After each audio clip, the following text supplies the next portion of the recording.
online. It is there to help you with the cost of electricity or gas, and you can even get a free TV license. Over 70s can automatically qualify, and others may also be eligible subject to qualifying conditions. To find out more information, visit gov.ie/household package. One package per household. Brought to you by the Department of Social Protection. Classic Tracks with Jean Curran. And you're very welcome back. And as promised, in the studio joining me now, I have got Connie McGranaghan and Orla Carlin, and they are going to review Colm Tóibín's The Long Island. Ladies, you are very welcome. Thank you, Jean. And Connie, you are and Orla, you've been here many a time, but you have a new departure as well, Connie, an avid reader, and you have your Read with Connie. So tell us a wee bit about that. Yeah, well, it was just, I suppose, before the summer I started my TikTok, putting up book reviews on TikTok. And as I was just saying earlier, the weather, I think, was so bad during the summer, I became very invested in it. It was a wee project. Yeah. Summer project. I was kind of, one week I was trying to get 1,000 followers, and then the next week I was trying to get up to 5,000, and then I got up to 10,000, and at the minute I'm probably nearly 14,000, and it's just a bit of fun. That's all it is. And it's like anything else. If you've read a good book, you want to share it.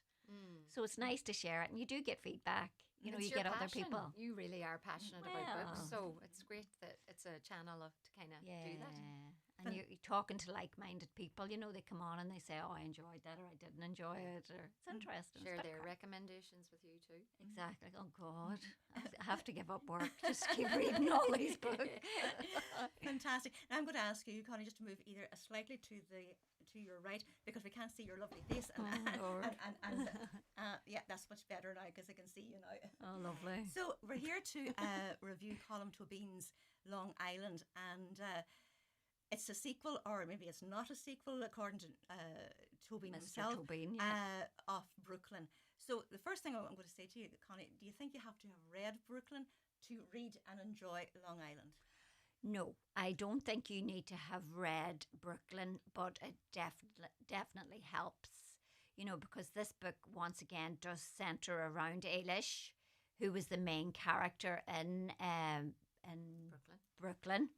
So Ailish has come back to Ireland after 20 years of being abroad. She's lived in Long Island with Tony, who we see her end up with at the end of Brooklyn.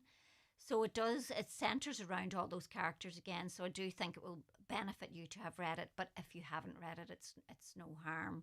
But it's in the same vein. It's her mother, and the mother is still kind of stuck in time.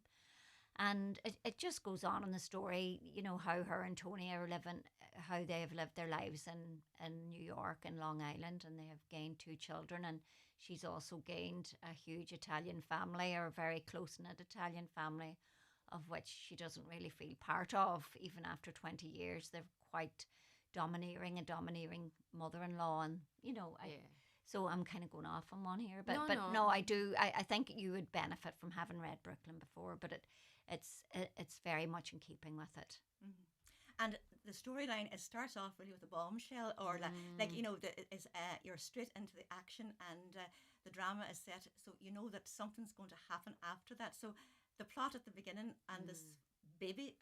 The baby bombshell. Yeah. Well, we're not giving anything away by revealing that. It's at the start of the book, and we're kind of getting a sense of Ailish's life in Long Island. And within the first few pages, there's a knock on her door, and there's an Irish man there telling her that her husband has, you know, fathered a child with his wife, and in no uncertain terms will that child be living with them.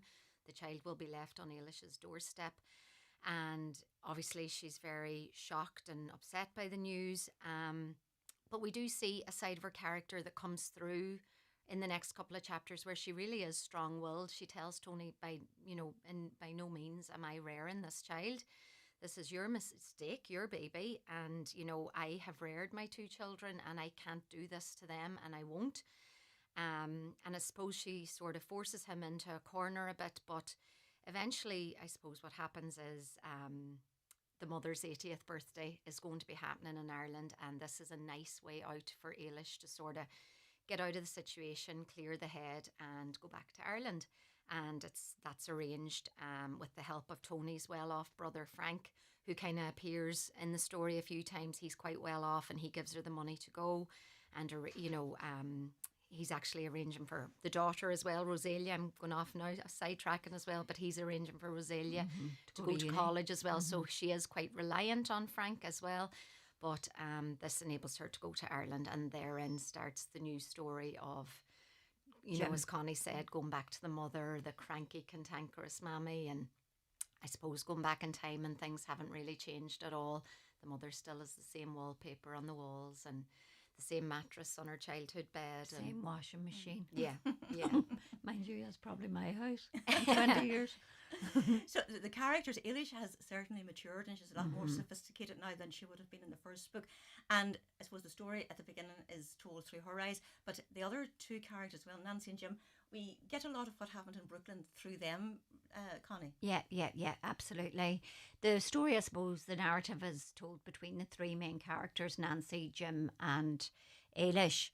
I think that overall that the women in particular in this book are, they take the lead. You know, I was disappointed with the character that is Jim, even though at the start I was kind of really gunning for him and I really liked him. But I felt like Tony, he was weak. I was disappointed with the way Tony had turned out as well, that Tony had turned out needy and an adulterer. Because at the end of Brooklyn, I was so happy when she ended up with Tony and went back to him because I thought he was lovely. But the men, I think, overall in this scale were quite weak. Well, Jim was quite passive. Jim was very passive, and indecisive. At the end, all this willy-nilly, will he do this, will he Nancy, or will he, you know, so again, not giving anything away. But Nancy, I felt, was a very strong character, you know, as were all the ladies in this book, you know, from the mother-in-law in Long Island to Eilish's mother, to Nancy, you know, Nancy's daughters, yeah. And even Eilish's daughter, Rosalia. Yeah. The women really took the lead here, I felt, you know. And I thought too that he was able to portray the Italian culture in America, like they were all living together, and then the opposite of that was the lifestyle in Ireland, in the wee town of Enniscorthy, where everybody knew everything about everybody else. Did you think that, Orla? Very much so. You know, when like Eilish living in Long Island and this, you know, in the city of New York, and you know, she was an accountant really for the car garage firm, and she was quite well established.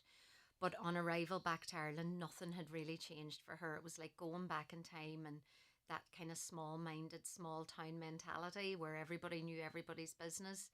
And I suppose, you know, in a sense, you know, many people in Ireland can relate to that. Many towns around the world, I'm sure, but from an Irish perspective, it kind of especially in the early 70s. Yes, I mean, you couldn't make a phone call in the phone box without, oh, you know, someone's noticing, oh, she was down at the phone box. You know, who could she have been ringing? And very car. much the difference. Yeah, How could she hire that car for so Frank long? had given her the money, so that was why she was able to hire the car. But as you say, Connie, about the strong woman and Nancy, like being quite entrepreneurial, opening her own fish and chip shop when she became a widow, and you know, a lot of strong women. She actually made me think of Mammy. Did she? Yeah, Nancy. and then of course, Eilish made me think of Aunt Delia and Uncle Mario. Yeah. Our relatives of ours that moved out to America and married an Italian man. So, mind you, I don't think they had the same problems as Eilish and Tony, I hope. And I thought that you could visualise that Colm Tóibín had a great knack of when he was describing the scene. You can nearly be there. Oh, very visual. Especially, you know, like the fish and chip shop. You could nearly smell the grease. I know. You could smell the greases, right? And when she was going to see the site and up the lane, and it couldn't agree more. You could just and the vocabulary. You know, like what now? There was nothing long-winded about it. It was just as people speak. Yeah. It was just and the beach, so real. The beach came into it a lot. Oh, you know, wow. It was their place to go. It was her place to go to get away from the stifling town, and just the whole imagery and everything was very powerful. You were really transported into the book. I felt I did it in audio now, an audiobook as well. It was Jessie Buckley, the Irish actress, read the book, and she was absolutely amazing and added a lot to the enjoyment of listening to it. She changed voices for every character, and she was hilarious doing the mother. You were just nearly frightened of the mother, you know, and how cranky she was with Ailish all the time, because of course Ailish had brought her shame by coming home that time 20 years ago and not telling Leading anyone Jim she was astray. married and leading Jim on. astray. Yeah. What did you like most about the book, Connie, and what did you not like about it? Well, as we just said there, the language and the vocabulary of the book, I loved it. I loved Ailish. I loved Nancy. I felt so, you know, my heart broke a bit for Ailish at the end, but it also broke for Nancy. Of course, anybody that's read this book, what they disliked about it was the ending. You know, the ending was too vague. Unanswered questions. It was far too vague. Like, what has happened to Ailish? You know, there was talk about her mother then. Poor Ailish, everything went haywire at the end. Her mother was talking about going back to America with her, which was totally out of the blue. But it was just that ending. It was just... And of course it did set it up that maybe there'd be a third book, but like you said, I've discussed it with certain people as well, and they felt, well, in a sense you did get your answers. If you really dig deep, you sort of did get your answers. You know, if you're truthful with yourself. But I think we'll hope for more. Yes. I know I will hope for more. Like Connie, and that at the was end the of disappointment. Brooklyn, if there had been no sequel or if there'd been no follow-up to Ailish's story at the end of Brooklyn, you wouldn't have thought anything about it. There was no need. It was all wrapped up. Yeah. You know, where this now is all unravelled again. Yeah. And I would like to, I want answers. Colm, You and many Colm other Tóibín, people. if you're out there listening. Many other people. Would you agree with that, Orla? 100%. Yeah, I did. I really enjoyed it. I found myself quite anxious through it. You know, there was a real slow building sense of dread and where is this going? Are we, oh my goodness. But then as Connie said, it was just like, what? And I've read people say online as well that they actually thought, no, surely that's not the end of the book. Surely there's No, more they've missed a pages. Have page. you know, but maybe we'll get our answers in another book. And out of 10, what would you give it? I would give it a 9. I did really enjoy it for reasons we've already described, like the imagery, the language, the storyline. As Connie says, you're rooting for everybody, all likeable characters. Yeah, Jim a bit passive, but still a good man at heart. And you really do want the best for them all. So for that reason, I was fully invested and really did enjoy it, but the ending was a letdown. And yourself, Connie? I agree with Orla 9, yeah, and for the same reasons. The ending was just a letdown, but otherwise it was beautiful. I loved it. It's he's a beautiful writer. Totally. Stunning. Yeah. Stunning. Well, ladies, thank you so much for starting off our Highland Ready Book Club. This is the first of the season, and no doubt we'll have you back before the end of the season. Thank you so much for Thanks, Sunday, Jean. Sunday night is a busy night for people who are working the next day, so thanks a million to you both. No worries. Cheers, Jean. Jean. Bye. Bye. Home